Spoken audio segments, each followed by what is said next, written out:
Before we start the debate, I want to put on record that I am very disappointed that the written ministerial statement, which is relevant to it, or just being made available in the last 5 minutes. Such statements should be made available whenever possible at 9:30 a.m. when they are relevant to the debate like today. It is doubly important that they are available in good time. I'm sorry this has happened, and I consider it discourteous to the House. I hope this is not the new government in the way that it intends to treat the House. I'm going to take it down as bad management or incompetence rather than deliberate. Right, we now come to the general debate on UK energy costs. Before I call the Prime Minister to open the debate, I would like to point just a minute. I don't think that's the day today after the way this House has been treated. I'm defending you as the backbenchers. I expect a little bit more decorum at this stage. Before I call the Prime Minister to open the debate, I would like to point out the British Sign Language interpretation of the opening speech in the debate is available to watch on Parliament Live TV. I now call the Prime Minister. Prime Minister. Mr. Speaker, I beg to move the motion. Earlier this week, Prime Minister, just 1 second. We've started a debate. I don't want any more from that particular bench. If we do, I go and get that cup of tea early. Prime Minister. Mr. Speaker, I beg to move the motion. Earlier this week, I promised I would deal with the soaring energy prices faced by families and businesses across the UK. And today I am delivering on that promise. This government is moving immediately to introduce a new energy price guarantee that will give people certainty on energy bills. It will curb inflation growth. This guarantee, which includes a temporary suspension of green levies, means that from the 1st of October, a typical household will pay no more than £2,500 per year for each of the next 2 years while we get the energy market back on track. This will give a typical household £1,000 a year. It comes in addition to the £400 energy bill support scheme. This guarantee supersedes the Ofgem price cap and has been agreed with energy retailers. We will deliver this. Mr. Speaker, I will make way in a few minutes when I have made some progress. Mr. Speaker, we will deliver this by securing the wholesale price for energy while putting in place long-term measures to secure future supplies at more affordable rates.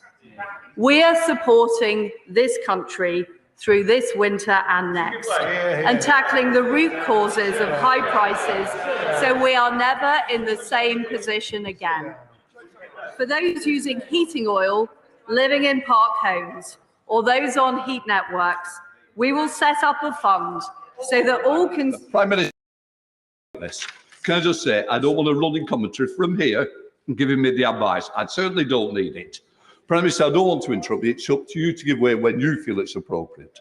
But just to let you know that it is now being printed, the WMS, and I'm hoping for everybody to see. Prime Minister. Well, thank you. Thank you, Mr. Speaker. For those using heating oil, living in park homes, or those on heat networks, we will set up a fund so that all UK consumers can benefit from equivalent support. I'll give way to honourable gentleman. I thank you for giving me. National Energy Action estimate with the cap at the current level are 6.5 million households in fuel poverty. So raising the cap to £2,500, how many more millions of people will end up in fuel poverty, does you reckon?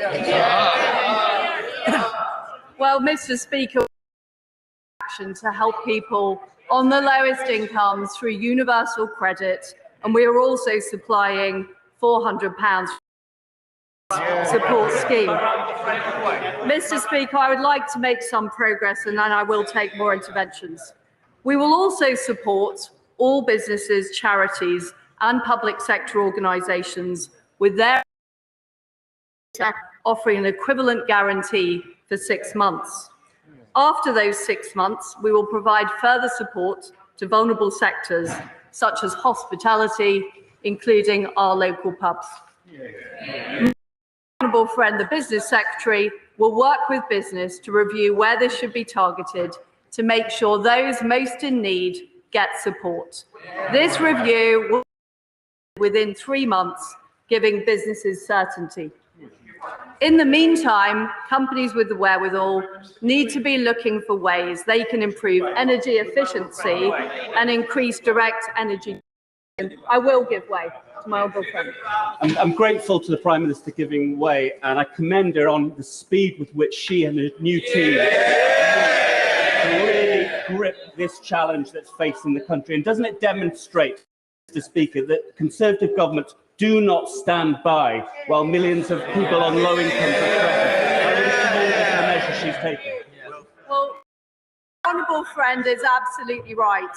I recognise that people are struggling with their energy bills, and that is why I have brought forward this debate as soon as possible to give people reassurance ahead of this winter that energy bills are going to be affordable. And we will be bringing forward emergency legislation to deliver the policy. My right honourable friend, the Chancellor of the Exchequer, will set out the expected costs as part of his fiscal statement later this month. And I can tell the House today that we will not be giving it to the Leader of the Opposition who calls for this to be funded through a windfall tax. That would undermine the national interest by discouraging the very investment we need to secure homegrown energy supplies. If the honourable members will allow me to make a bit, I may be able to answer their questions before they've asked them. But, Mr. Speaker, the party opposite needs... Prime Minister. Sorry, Prime Minister. A point of order, Kevin Brennan. Copies have been made available to some members of the written ministerial statement, but there aren't enough. Possible, if I might finish this point of order, is it possible that sufficiently so that we can all see it?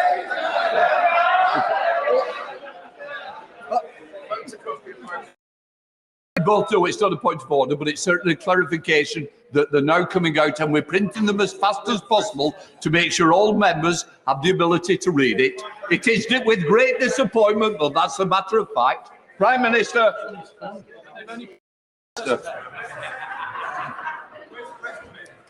Instead of that approach, we are taking an approach which is pro-growth, and pro the investment we need for our country's energy security. I will give way. Very grateful to the Prime Minister. Does she agree that we are too short of energy but have plenty of taxes? And we had an oversupply of taxes, as the party opposite wants, we'd have less supply of the things we were taxing. Well, my right honourable friend makes an extremely good point. The reality is we can't tax our way to growth. And the policy I am setting out today is all about helping people costs, as I promised, and making sure that we have the long-term energy supplies that we need for our country. I'll give way to the honourable gentleman at the back. Thank you to the Prime Minister for giving way. 6 months ago, households faced energy bills of £1,300. We are today being told that fixing prices at £2,500 government can do. It's not. So why is the Prime Minister putting private energy profits ahead of people at this crucial time? Well, what we are doing is we're doing the important work to help people and businesses get through this winter and next winter, whilst fixing Britain's long-term energy supplies. I've already given way a number of occasions. I will give way later. Please hold off for a bit longer. Mr. Speaker, this is the moment to be bold. We are facing a global energy crisis, and there are no options. There will be a cost to this intervention. I will give way. I strongly welcome this package of bills. It's a marked contrast to the meagre scrappings offered by the benches opposite. Can she? I just welcome also that she's confirmed that schools and colleges energy bills, as the colleges face increases of 300%. And could I just finally ask her, will she continue to bear down on fuel duty? Because we know that motorists at the pumps face extortionate bills when they fill up their. Well, I thank my honourable friend for his point, and I'm sure the Chancellor of the Exchequer is listening intently to his point ahead of his fiscal statement later this month. Ms.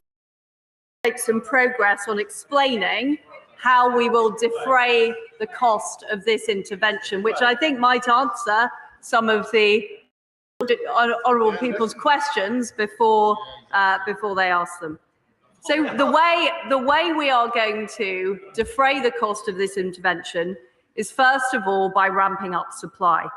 Following on from the task force, we have created a new energy supply task force under the leadership of Maddie McTernan. They are already new long-term energy contracts with domestic and international gas suppliers to immediately bring down the cost of intervention. We are also accelerating all sources of domestic energy, including North Sea production. We will be launching a new licensing round, which we expect to lead to over 100 new licenses being awarded.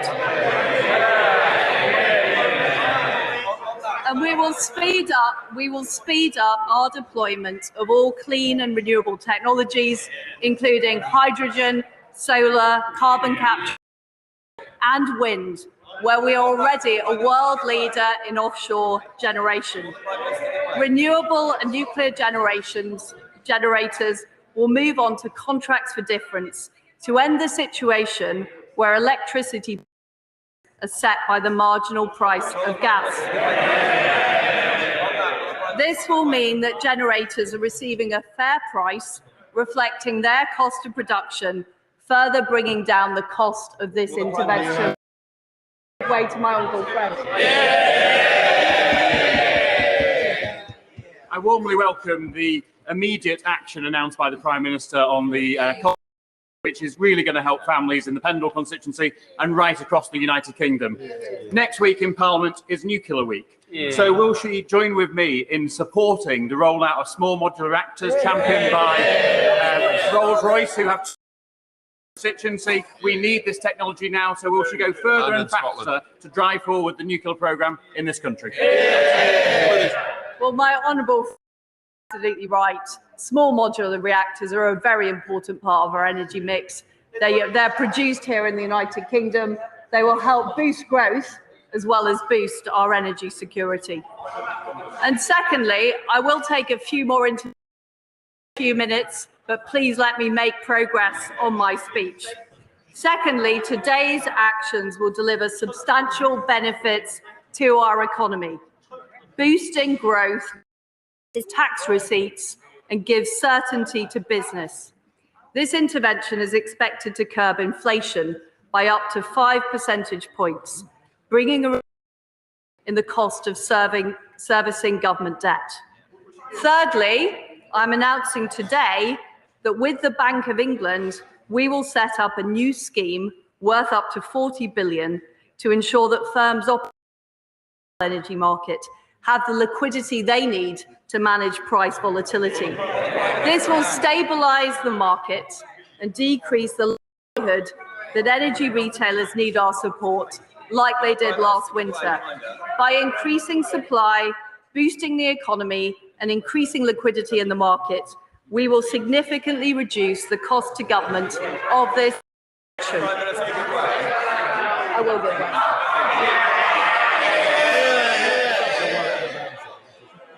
very kind of the Prime Minister to give way to so many sensible members. Clearly a big intervention, and the government is, as she promised, wrapping its arms around my constituents, as we did during the pandemic, and looking to the future. Can she confirm that the plans are primarily about domestic supply rather than imported reliance, and therefore in line with the commitments, the important commitments that we made at COP26 in Glasgow and the path to net zero that we made in our manifesto?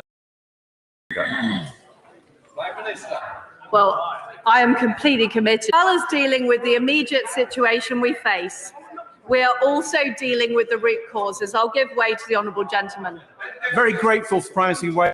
Welcome her to her place and hope she will work with opposition parties in the national interest. But can she confirm that her announcement still see the energy bills of struggling families rising by another £500 next month, and that this winter they will be paying energy bills twice the bills that they paid last winter?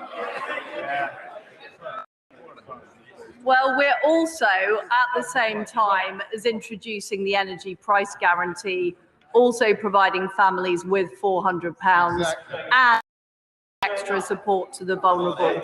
So vulnerable families will be receiving that extra support. But Mr. Speaker, I want to move on to why we are in the situation we are in now. And the fact is that energy policy over the past decades has not focused enough on securing supply. There is no better. I don't know why, Mr. Speaker, I don't know why the honourable gentleman is laughing. He is partly responsible for this.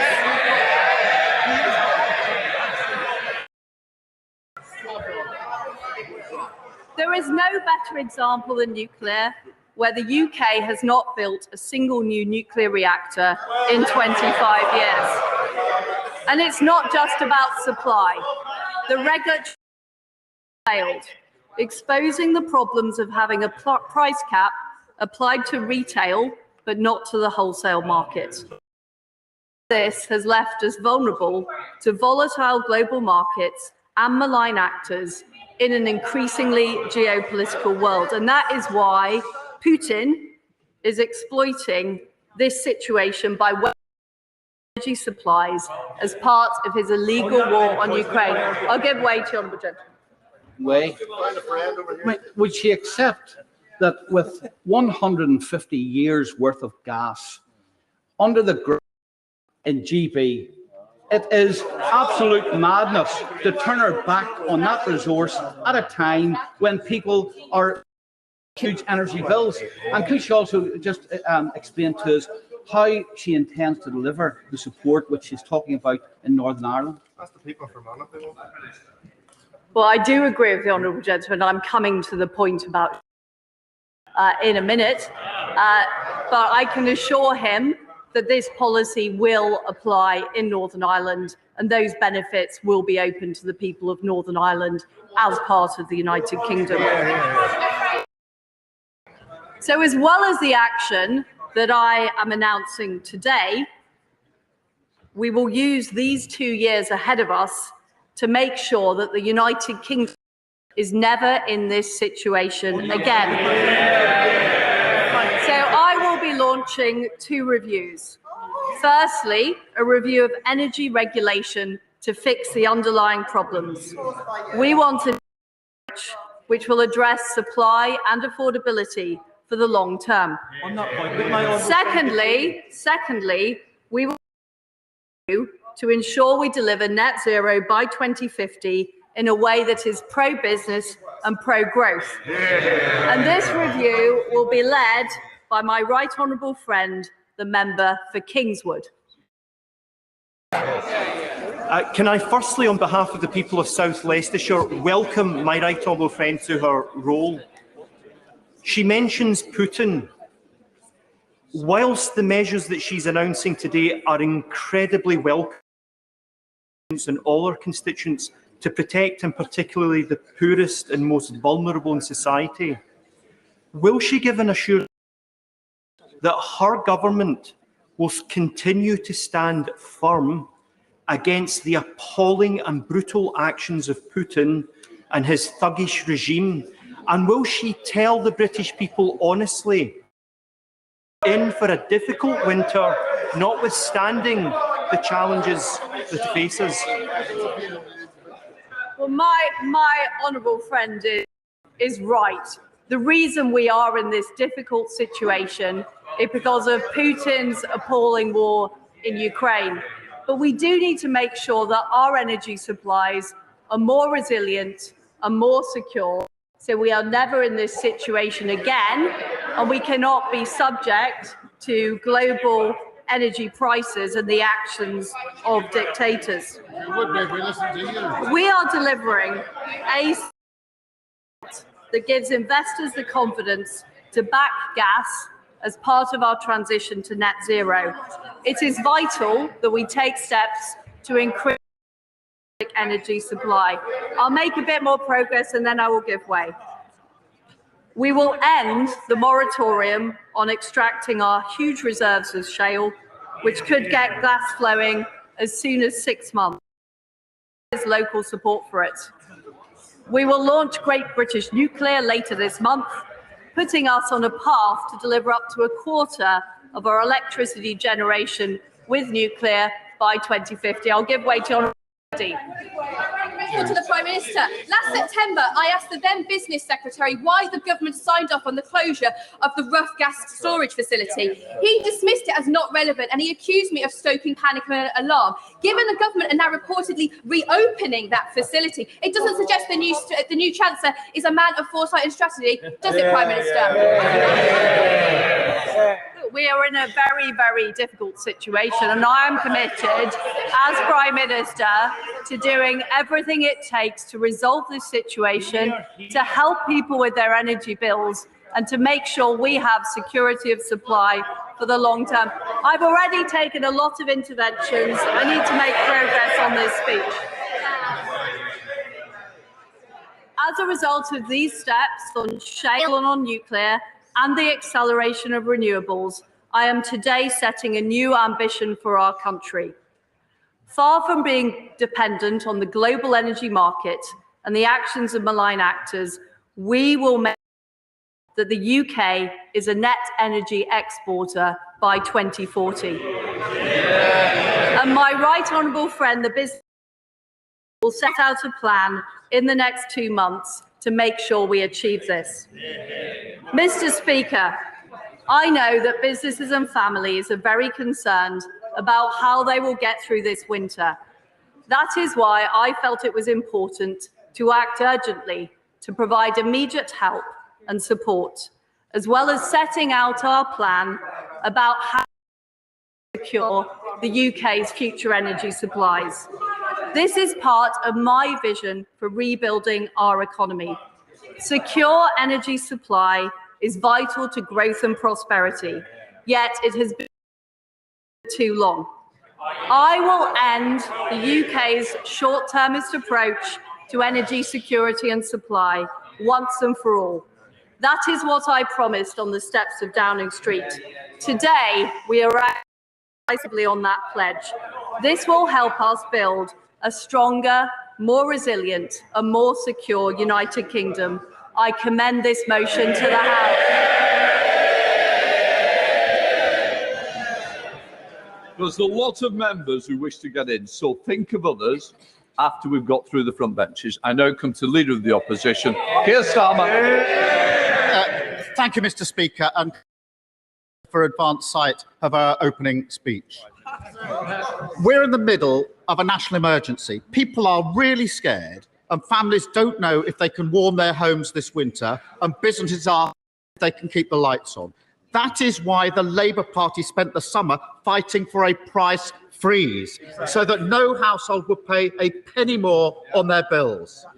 When we called for it, many people said we were wrong.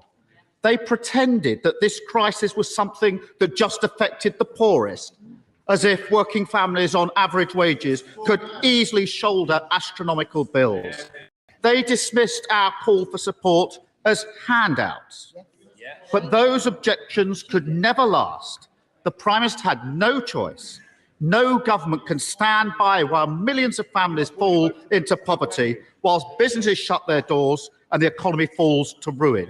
So I am pleased there is action today, and that the principle of a price limit has been accepted. But under our plan, not a penny more on bills. Under this plan, a price rise.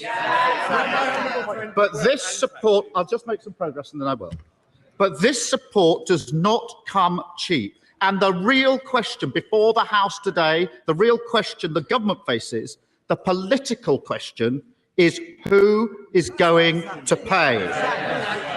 The Treasury estimates that energy producers could make £170 billion in unexpected windfall profits over the next 2 years.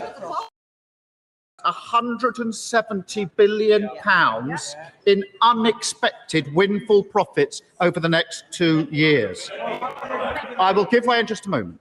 The head of BP has called this crisis a cash machine for his company, and households are on the other end of that cash machine, their bills funding these eye-watering profits.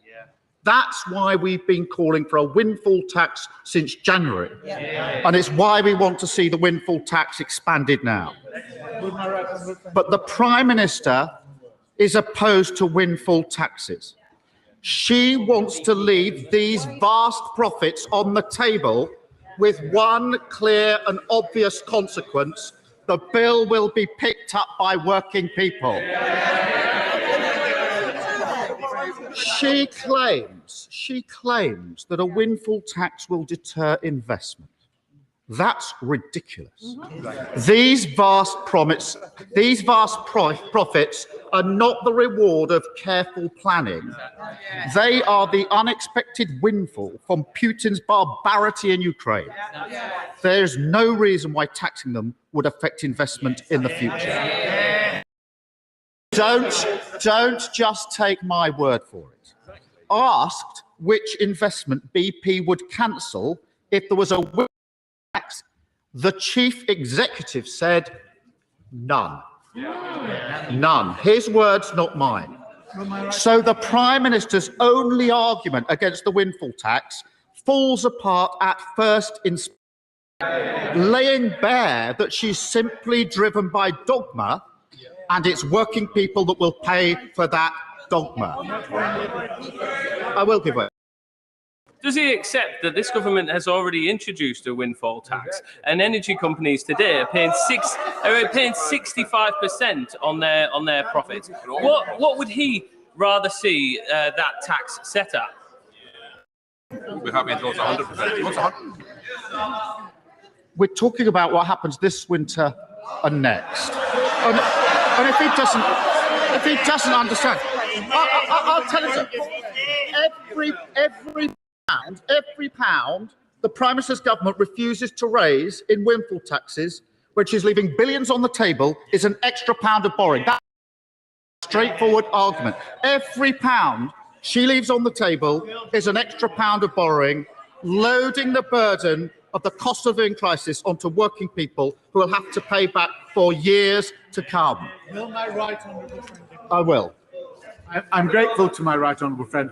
The Prime Minister has been careful to frame her guarantee in terms of her refusal to tax.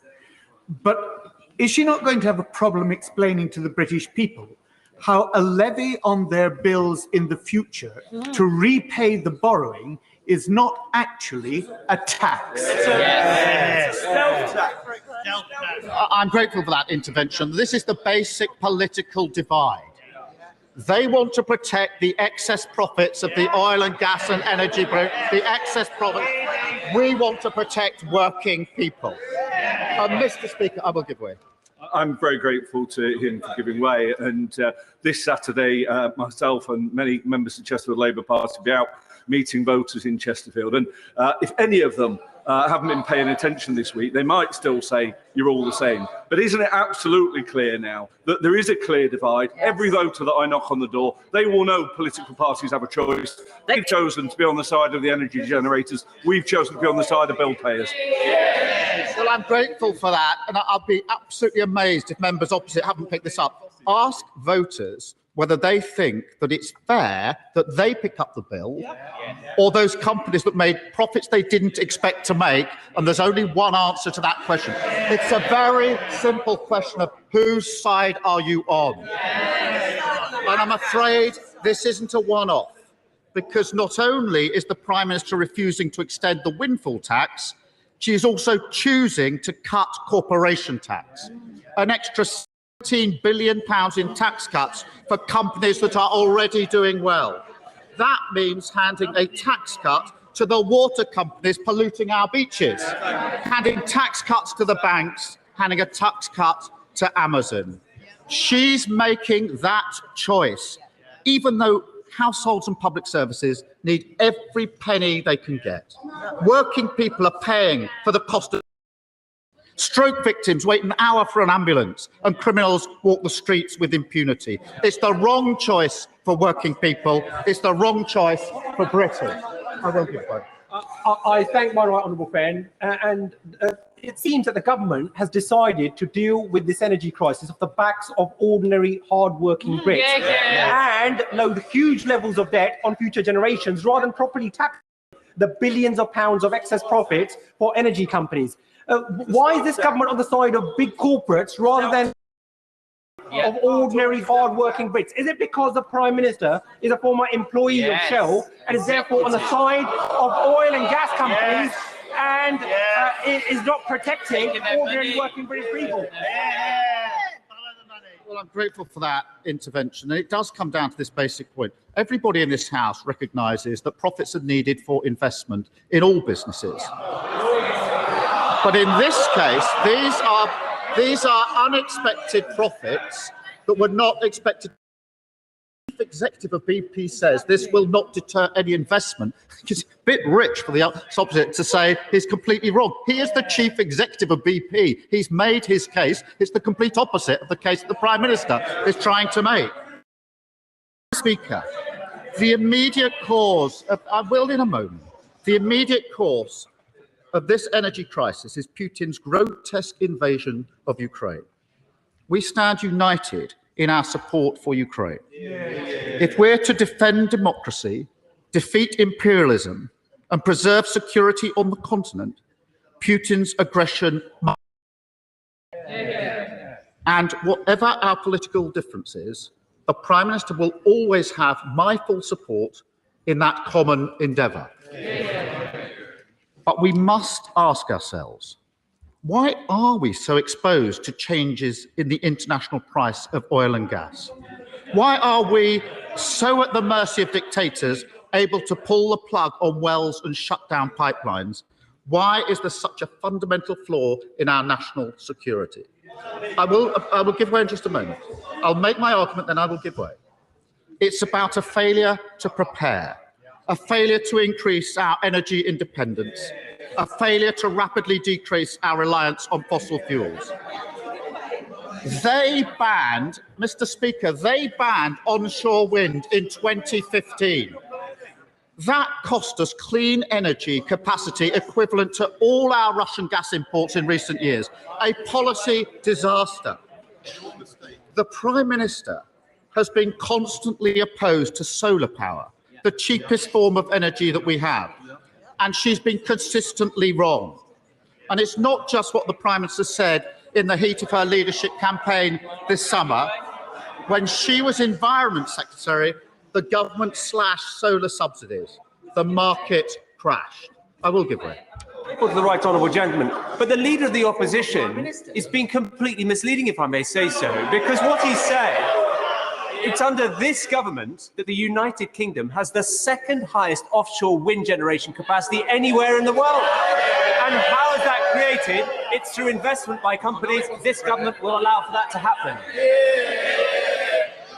Well, I take it from that intervention that he doesn't quarrel with me that the ban on onshore wind since 2015 has been a policy disaster, along with the opposition to solar power. Forgive me, I saw the former Prime Minister raising it. I will take her intervention, of course. Thank you. I'm grateful to the right honourable gentleman for giving way. He's talking about lack of preparation for energy security for the United Kingdom. In that case, if Labour is so worried about lack of preparation, why did they not build any new nuclear capacity?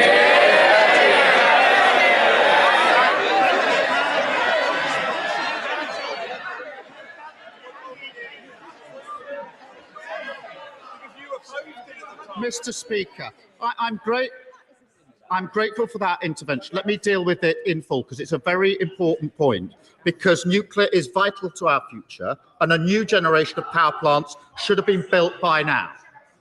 Yesterday, the Prime Minister tried desperately to blame Labour on that intervention at this point. I remember the exchange across this dispatch box in 2006 in which Prime Minister Blair said, "No nuclear." And the leader of the opposition,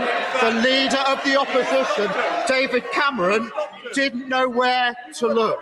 If you haven't seen the clip, have a look. I'm pro-nuclear. David Cameron didn't know where to look. The uncomfortable truth for members opposite is this. The last Labour government gave the go-ahead for new nuclear sites in 2009. In the 13 long years since then, not one has been completed. Let me turn to home insulation, which I will give way. To the right honourable gentleman. Tony Blair may have said he was pro-nuclear, but he didn't actually build any nuclear power stations. But let me ask him about the windfall tax. The £170 billion he talks about, from my understanding, most of that is not profits of UK companies. It's energy supplied to the United Kingdom, but it's not within our ability to tax it. And secondly, we already have a windfall tax. We're already taxing those profits at 65%. How high does he want a windfall tax to go?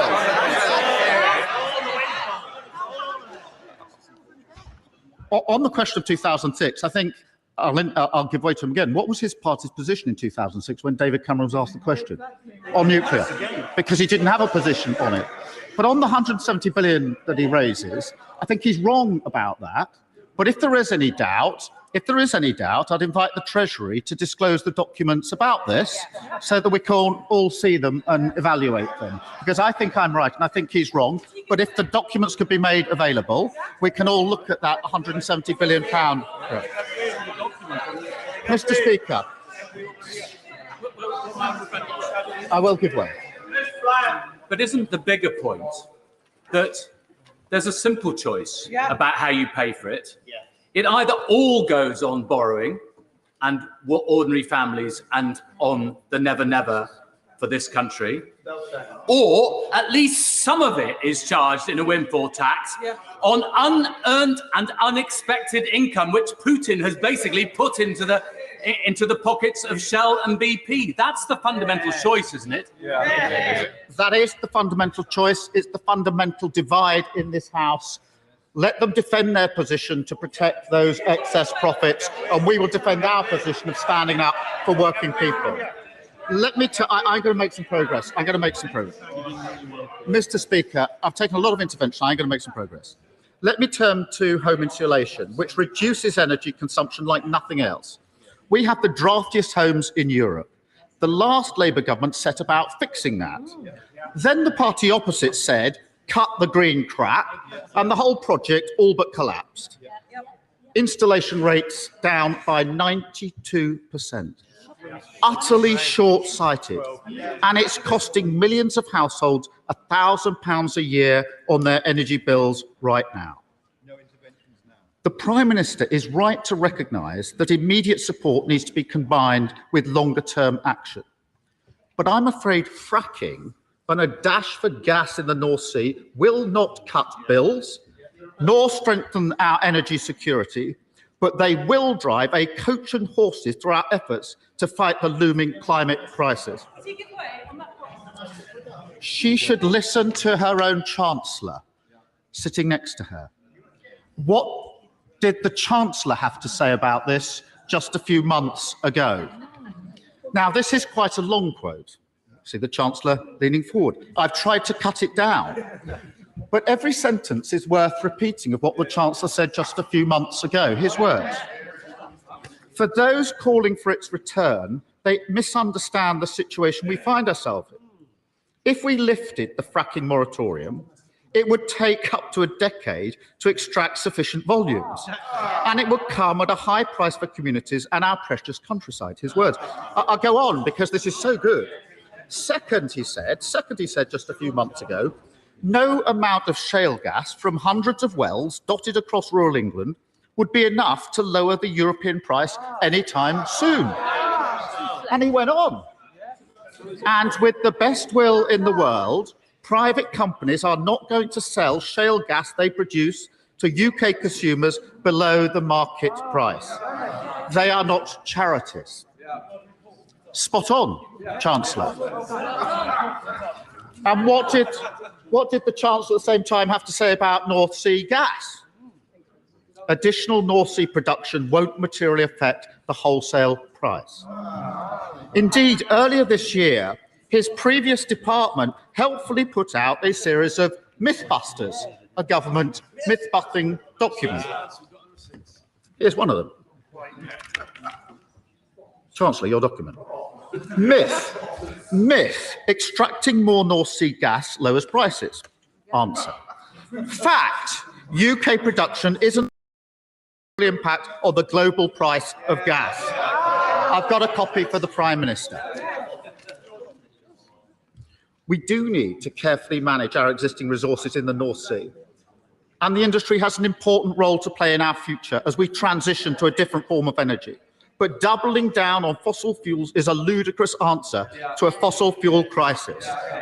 And if all countries took the approach advocated by her new Energy Secretary of squeezing every single drop out of their fossil fuel reserves, global temperatures will rise by a catastrophic 3 degrees. That will be devastating for our planet and future generations.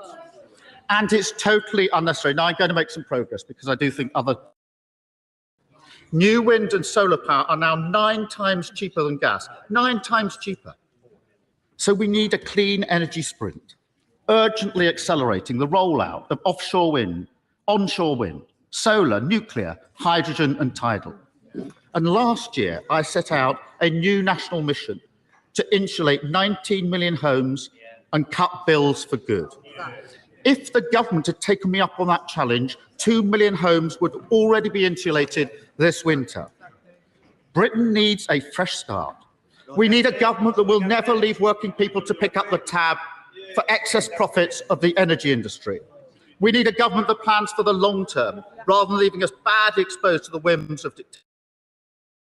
That will drive us forward to energy rather than doubling down on fossil fuels. The change we need is not the 4th Tory Prime Minister in 6 years, it's a Labour government. Thank you. Theresa May. Thank you, Mr. Speaker. And I refer the House to my entry in the Members' Register. Can I first of all congratulate my right honourable friend on acting so swiftly to bring forward a package of support for people with their energy bills. There's no doubt, as every member of this House knows, that this is a matter of real concern for people in my constituency and every other constituency who've been concerned about how they're going to keep their homes, and indeed businesses worried about how they can continue to run their businesses. I also welcome the fact that my right honourable friend has coupled action on energy bills with action on energy security. The vicious further invasion of Ukraine by Russia has indeed shown the necessity of us having our own energy security, although it makes sense anyway. We have made important progress in this over recent years. I refer, of course, to the investment in Hinkley Point C, and I again welcome the commitment that my right honourable friend and the government have made to continuing that commitment to support nuclear energy. And as I pointed out in my intervention, just Wait a second. Look, it's more than 1 second, but anyway. As I pointed out in my intervention to the Right Honourable Leader of the Opposition, and was emphasised by the excellent intervention by my Right Honourable friend, the member for Forest of Dean, in 13 years of government, whatever the then leader of the Labour Party might have said, they did not build capability. I will give way to I thank her for giving way. On Hinkley Point C, it's going to be at least 4 years late, possibly 5 years late. It's nearly 50% over budget, and EDF have got an eye-watering 35-year contract for a strike rate at £92.50 per megawatt, compared to roughly £40 per megawatt for just 15 years in onshore and offshore wind. She should have scrapped Hinkley Point C when she had the chance, shouldn't she? Can I say to the honourable gentleman that it's high time that Scottish nationalists actually came up with practical solutions to these issues, rather than rejecting everything that the government says. I give forward. I'm very grateful to the former Prime Minister. You know, we're all trying to find energy security. Can I say to her and say to the government front bench, what we should be doing is prioritising tidal. There's an excellent Royal Society report from last year that indicates we can get to 11.5 gigawatts. I'm asking the government to enhance the ring-fence pot from 20 to 50 million. You'll get the baseload you need, and you won't need nuclear energy. Say to the Right Honourable gentleman, this is actually a rather strange point in my political career, because I actually agree with him about the importance of tidal. And can I also say to him that when I was Prime Minister, I looked very closely over a significant period of time at proposals, particularly for the Severn Estuary, and unfortunately at that time, the price that would have had to have been guaranteed in relation to cost to the consumer was too high. Of course, looking at it today, it could be a very different picture. Now, my Right Honourable friend outlined a number of steps that the government is taking, and I look forward to seeing the full details of these. But I would like to suggest there are some other measures which will address energy prices and energy security while capitalising on our high-growth tech sectors, and would also help us to meet our domestic and international climate change obligations. Because there are measures that will save people money that will also help to save the planet. The UK has already shown that you don't have to choose between low emissions and economic growth. You can have both. To achieve net zero, we will need to remove the country's dependence on fossil fuels. My Right Honourable friend announced a net zero review. Perhaps when he sums up this debate, the Secretary of State could indicate how that net zero review will fit in with the net zero strategy, which the government published in advance of COP26 and which many are already working on. So while my Right Honourable friend has acted swiftly and correctly to help people over these difficult times, it does make sense to accelerate our transition to a low-carbon energy system. In just a moment, that can be done by speeding up the rollout of low-cost, homegrown, renewable technologies. Former Prime Minister, she said the government's acted correctly, but the government's case is that energy prices are going up because of the war in Ukraine. Therefore, these profits are being earned because of the war in Ukraine. Why is it right to prioritise war profiteering and instead have a stealth tax on households?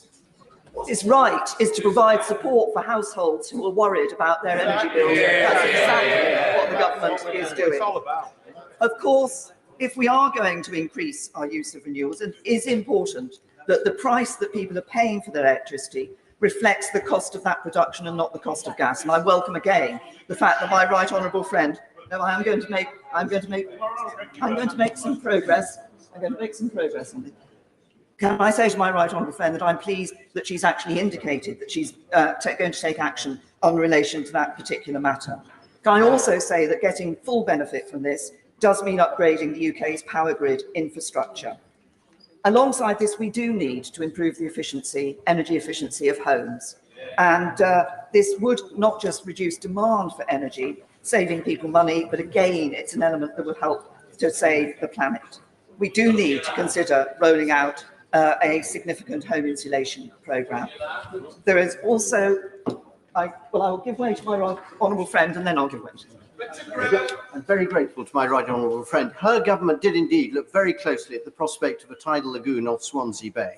And at that time, it is quite correct, as she says, that it was too expensive, although the price now looks relatively attractive. But does she agree with me that actually the real opportunity at the moment, which the current Chancellor has been very supportive of when he was at Bayes, is for marine energy to come from tidal stream, which the new renewable auction is supporting, but there is much more that can be done, especially if we can affect the planning regulations around the pipeline of opportunity. Does she agree that there is more this government could do on that?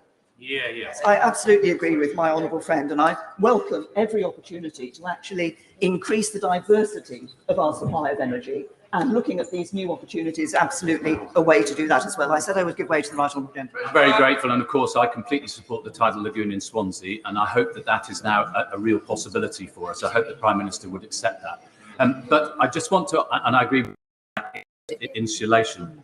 I think I understood the Prime Minister to say earlier that there was going to be protection for public services for just 6 months. Many local authorities, hospitals, schools are facing dramatically increased bills already. Aren't they going to need more support than just 6 months?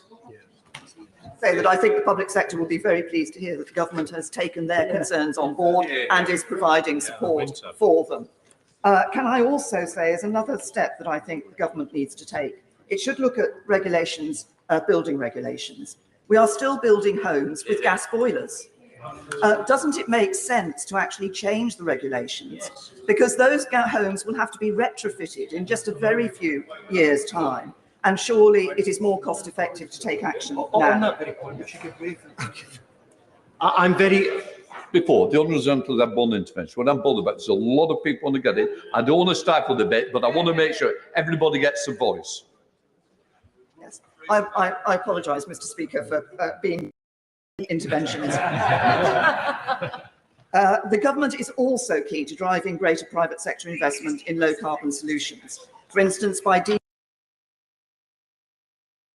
we've already heard about some early stage technologies and emerging sectors such as hydrogen production. Greater investor certainty cuts the cost of new technology, drives innovation, creates jobs and boosts economic growth. And the government's unequivocal support for this agenda would be a positive signal, not just for our green tech industry, but for the ambition of the UK economy more broadly. Now, no, I'm just about to finish, so. People need help with their bills today. That is what the government is providing. But Britain led the world through the Industrial Revolution.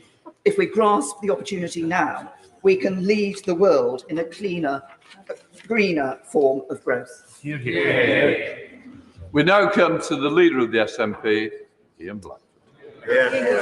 Thank you, Mr. Speaker. Can I say it's a pleasure to follow the former Prime Minister, the Right Honourable Member for Maidenhead. And if I can just reflect back very briefly on the way that she behaved when she was Prime Minister, and I have to say the courtesy that she showed to opposition leaders, whether it was the then leader of the Labour Party or ourselves as a third party. And if I can gently say to the Prime Minister that some of the protocols of making sure that we had advanced sight of statements is important, and indeed that we're aware of when the Prime Minister would be coming to the chamber to speak.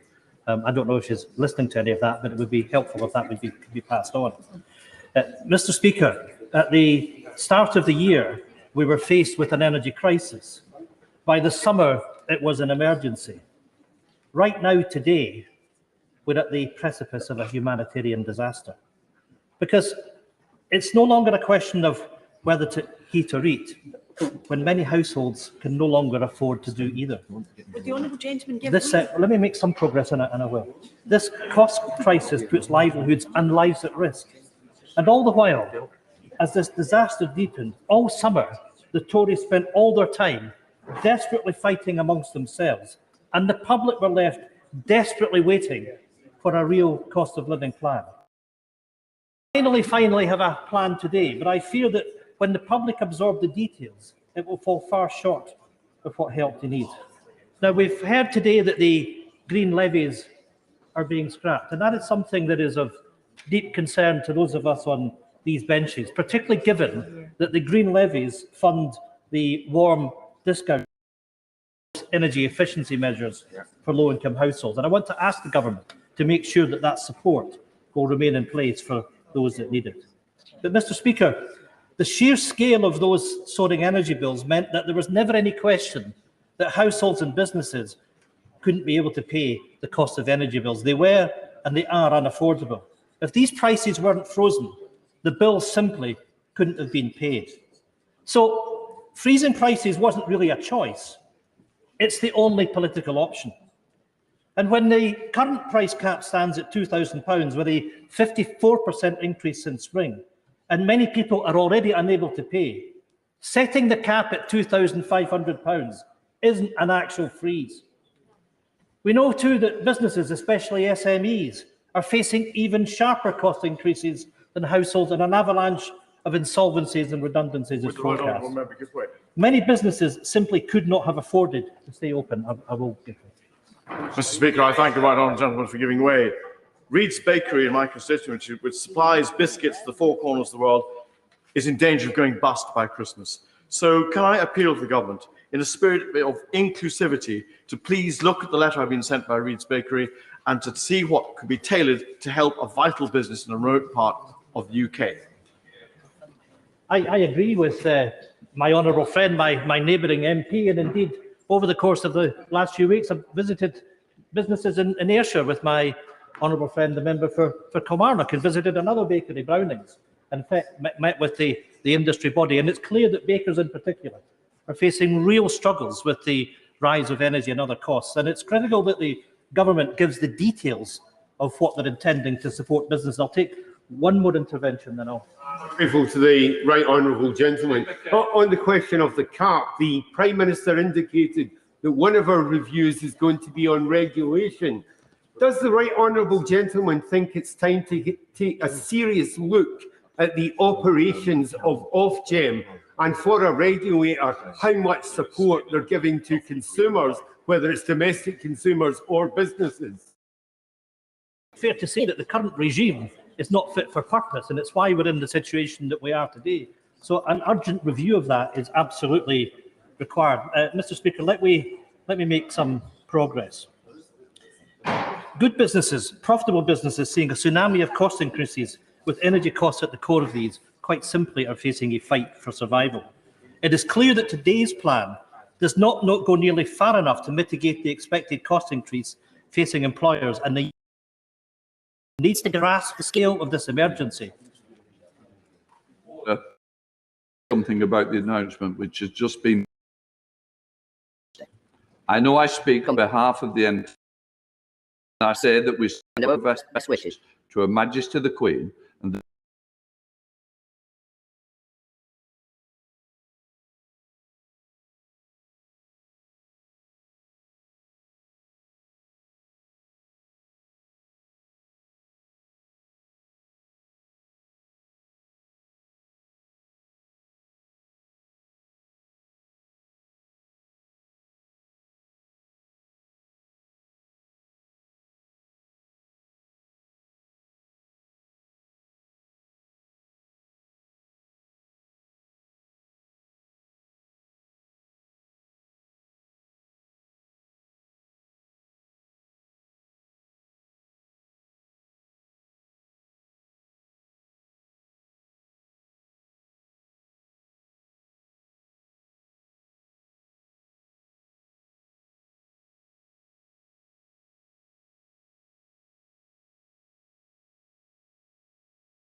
look at the contribution that those making windfall profits will make, and I will come to that. I'm going to make a little bit of progress because I'm conscious that others want to get in. Mr. Speaker, the frightening bit for people is that the new Prime Minister made this choice on day one in the job. Yep. Because on day one, we saw the pound slip to a low not seen since the Thatcher years, knocked by the UK's worsening economic outlook.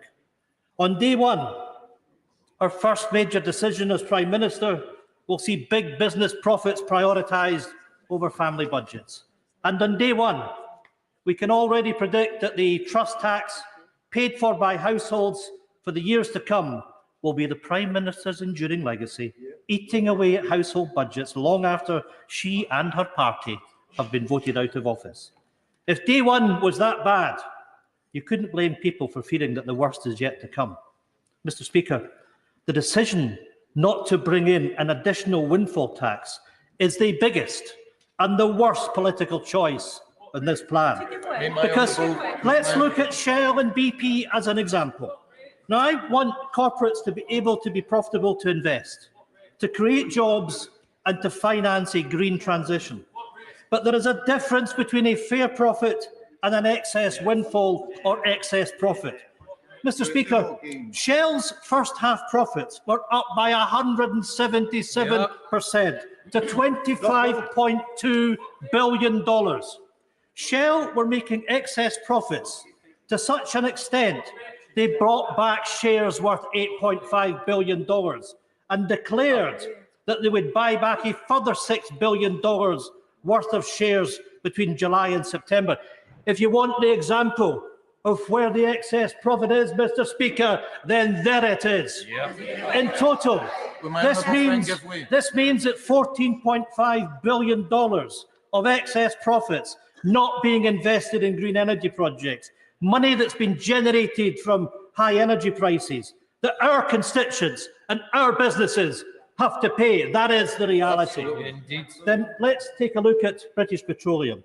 Q2 profits up from $3.1 billion to $9.2, and a share buyback for this quarter of $3.5 billion. You know, Mr. Speaker, quite frankly, that will disgust our constituents, that money has been given back to shareholders at a time that people quite simply can't afford to put their heating on. These are global corporates, but we can and should fairly tax their UK activities. So why on earth is the Prime Minister failing to bring in a fair windfall tax? Why are ordinary people right across these islands ultimately going to have to foot these bills? Why does her plan not address that real issue? Mr. Speaker, this energy plan is not only defined by the choice it makes to make the public pay instead of the excess profits of massive corporations. It is also defined by its glaring omissions, because there is no proper plan to help those that are already struggling. Support needs to be targeted to low-income households and those negatively impacted by spiralling costs, such as unpaid carers, larger households and disabled people. In Scotland, we're already prioritising this support to the most vulnerable. The Scottish Government is doing what it can, freezing rents, banning evictions, freezing train fares, expanding free school meals to primary 6 and primary 7. That's a government compassion. I'd like to thank my honourable friend for making the most valid point, that the working people across these islands will be paying for generations to come for this borrowing, for excess greed, described by the UN Secretary-General as utterly grotesque and immoral. To be making excess profits on the back of it today is more of the same. The question I want to ask is, has the government put any conditions, despite their ideology that profits must be made regardless, have they put any conditions on these excess profits on what they're going to do in investment to a rapid transition so it saves all our future generations from the climate catastrophe? My honourable friend is absolutely right. And, you know, in the context of this, we're doing what we can with the devolved powers that we have. And let me say to the government that one of the things that we have done is introduce the game-changing Scottish Child Payment, which will be increased to £25 a week. lifting 50,000 children in poverty out of poverty in Scotland. But I need to make progress, but we're all too aware that this is nowhere near enough to mitigate the effects of this crisis, because most of the key economic levers lie here at Westminster. So, if the new Prime Minister is serious about helping everyone through this winter, she should at the very least lift universal credit by £25 a week.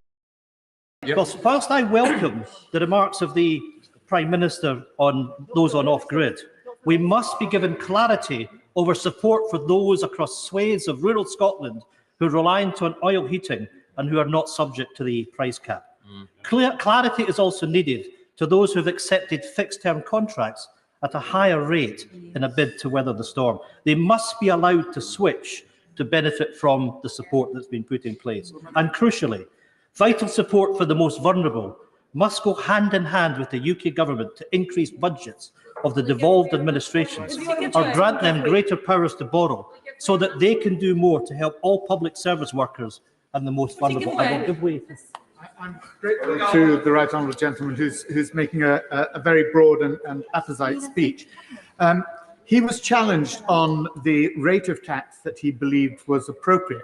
But of course, he will also know that prior to the introduction of the windfall tax, the UK had the lowest tax rate of any oil and gas producer in the world. 65%, which is what he was challenged on, is actually 6 percentage points below the average of all producers in the world.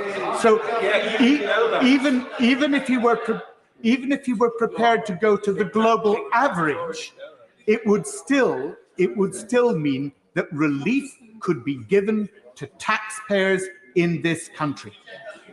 I have to say that the honourable gentleman makes an awful lot of sense with his intervention. And what we should be reflecting on is that these are oil and gas companies that are making additional profits, not because they're improving their businesses, not because they're investing, but quite simply because the oil and gas prices are higher. And it's quite right in the context of that our consumers, our businesses are compensated. Why on earth are we sitting back allowing the oil and gas companies to engage in billions and billions of dollars of share buybacks? Mr. Speaker, I want to make progress because I'm conscious of the time and those that want to speak.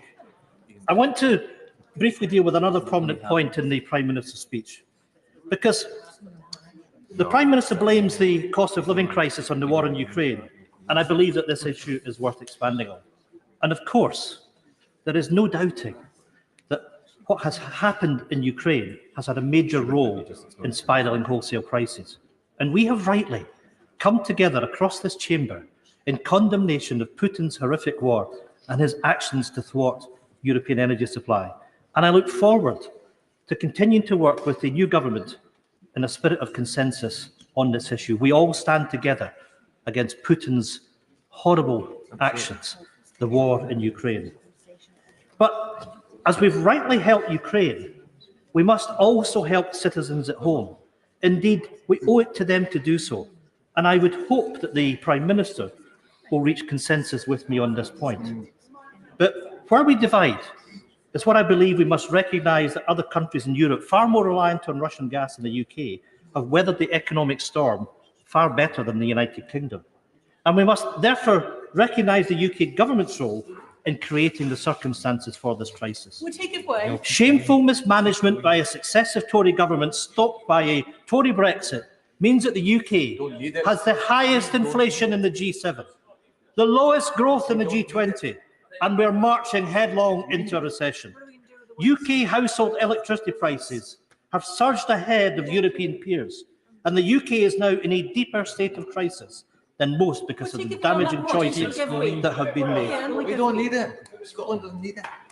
I thank the honourable gentleman for giving way. Does he share my view that for my constituents in North Ayrshire and Arran, the most important aspect of this announcement today is that as they were waiting to hear of help with their fuel bills as they live in difficulty, what they've been told today is that their fuel bills will rise and they will be bitterly disappointed by this, and nothing has been offered to them today. Does he agree with that disappointment? Yes, I do. And of course, we need to reflect that these energy bills in Scotland are rising in an energy-rich Scotland. And the damage of the choices that the UK government has made, choices that have been imposed upon us, make the choice of Scotland's future ever clearer. Because Scotland is energy-rich, we simply shouldn't be facing an emergency. Mr Deputy Speaker, it may surprise some in this House, but Scotland produces 6 times more gas than we consume, and almost 100% of our entire electricity production comes from renewables. That's not attention-seeking, Prime Minister. These are the facts. Scotland has the energy. We just simply don't have the powers. We are stuck in a UK market that prices our electricity based on the price of wholesale gas, and the power to change the system lies with Westminster.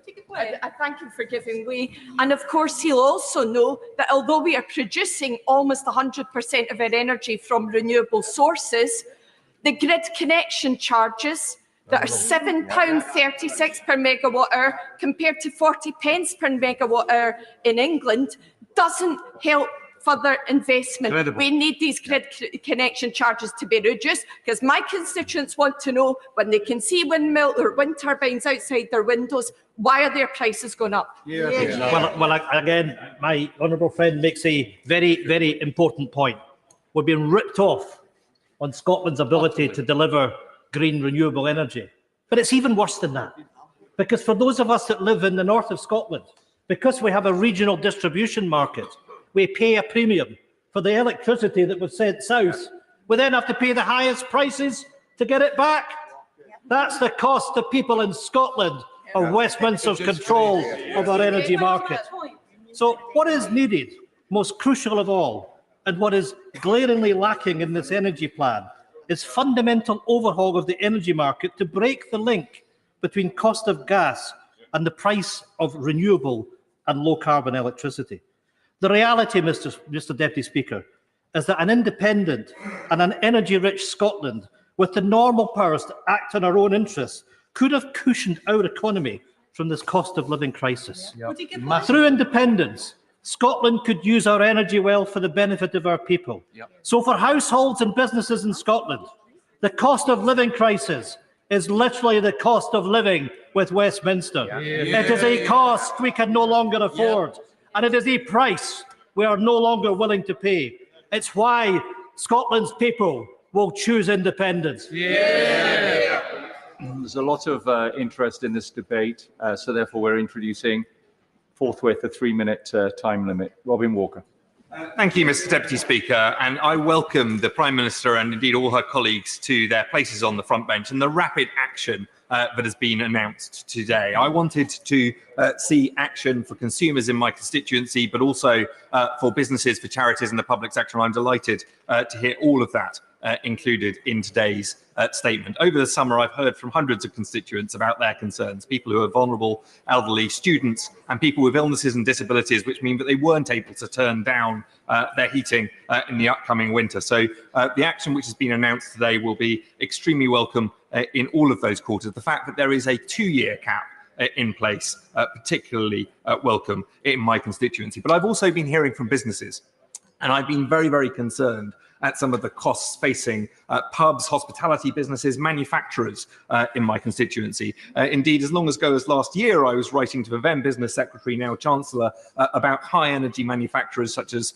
aluminium extrusions businesses, Superform and Aeromet in my constituency, and about some of our largest manufacturers, Worcester Bosch and Mazak, and the impact of energy costs on them. So I'm delighted that today's announcement also means help for businesses with energy. And of course, that help for businesses with energy is also, in the long term, help for consumers. I look forward to hearing more about the urgent work going on to support the hospitality sector, which is so important in all of our constituencies. And even retailers have been affected by these issues. I was hearing from a wonderful independent retailer in Worcester, Toys and Games of Worcester, that their energy bills were going up by as much as 400% they expected later on this year. I hope that this intervention today will mean that no longer happens and that business can continue to thrive. I'm delighted as a former schools minister to hear of the help for schools. I know some of the challenges that they face with energy pressures, and I think it's vital that we help them to address those. I do think the intervention on that front is vital and important, and of course for charities as well. In the last week I visited my wonderful hospice in Worcester St Richard's, and this week I'll be visiting the Children's Hospice. I know both of them were concerned about the impact of energy bills, so we've seen correct interventions in all of those spaces. Much to welcome in this statement. The new Energy Supply Task Force, the speeding up of deployment of clean technologies, including, crucially, hydrogen, the reduction in inflation by up to 5 percentage points, and the new Bank of England scheme to support liquidity in the wholesale market. A review to ensure net zero can be met in a way that supports business and is pro-growth, which I'm delighted to hear is taking place under my honourable friend and sometime lookalike for Kingswood. So I welcome this statement. I want to make sure that we go further, and particularly I would urge ministers to consider the opportunities of hydrogen in helping us to make sure we can continue to deliver gas central heating to our constituents' home in a clean, low cost and energy efficient way. Thank you, Mr. Deputy Speaker. Although the solutions to this crisis may sound complicated in this debate, the choice is straightforward for the government. Who pays at the end of the day? And let's be clear what a windfall tax is. It's not taxing the profits of energy companies that they had planned for and that could be expected in all reason. This is a windfall that has come about, as the government has said itself, as a consequence of what is happening in the Ukraine, the aggression by Putin. And the question that I have and that my constituents will have is, how can the government reasonably come to a conclusion that it is okay for those energy companies to make these huge profits on the back of that aggression by Putin? And this is not as if it's a windfall for the government. This is going to cost the taxpayer through the government, no matter what we do over the windfall tax.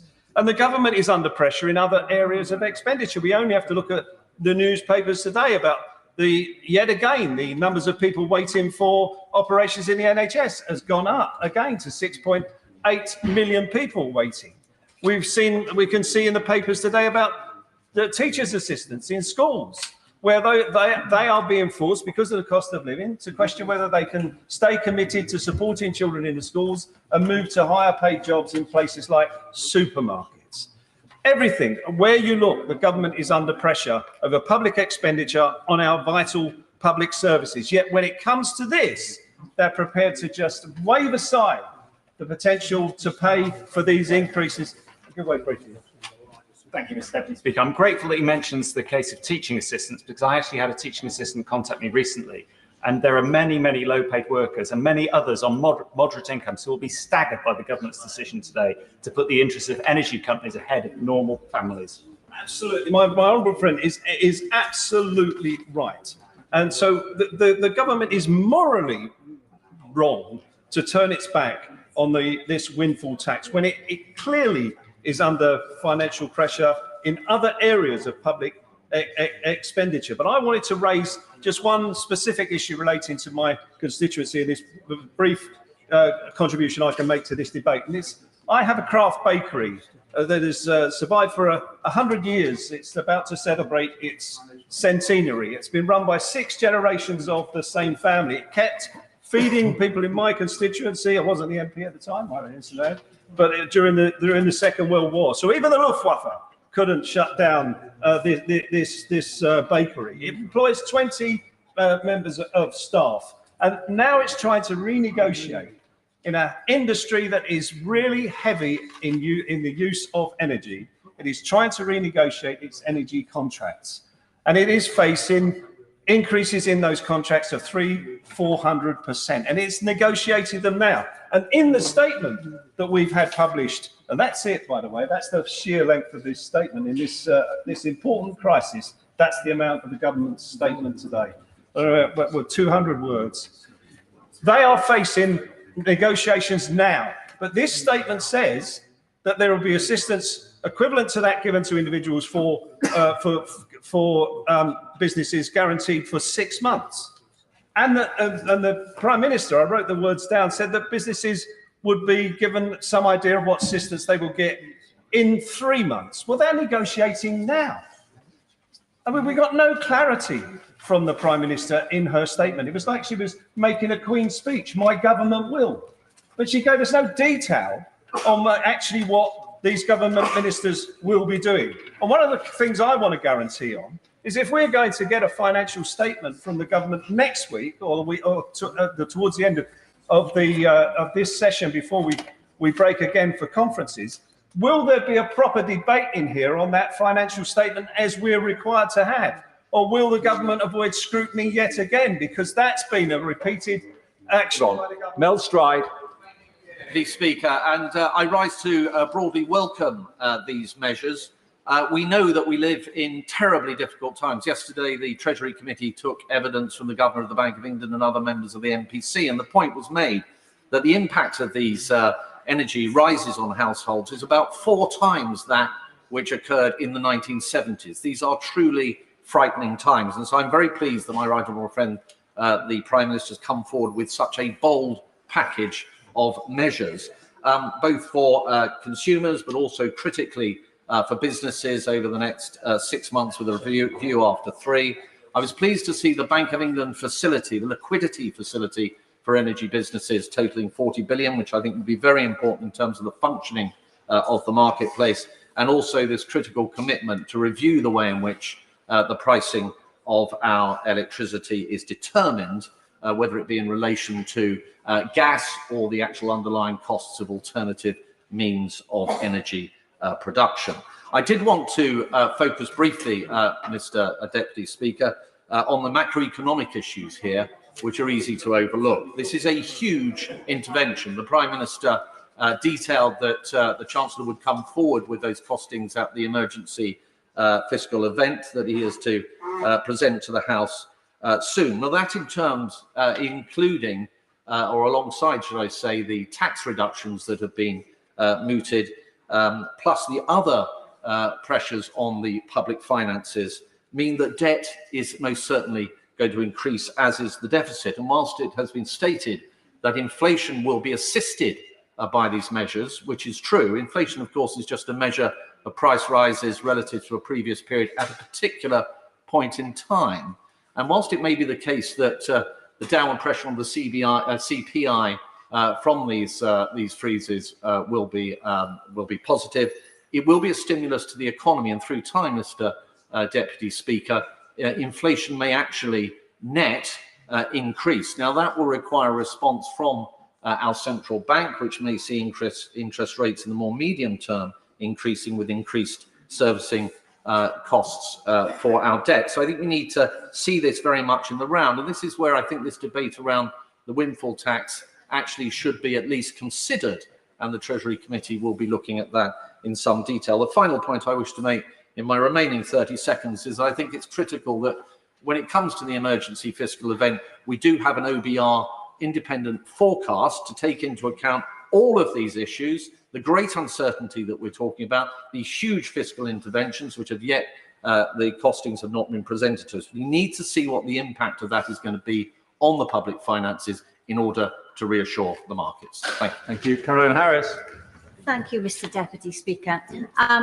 Everyone will be affected by the rise in energy prices, all looking for ways to cut back by being more careful about the appliance we use or opting for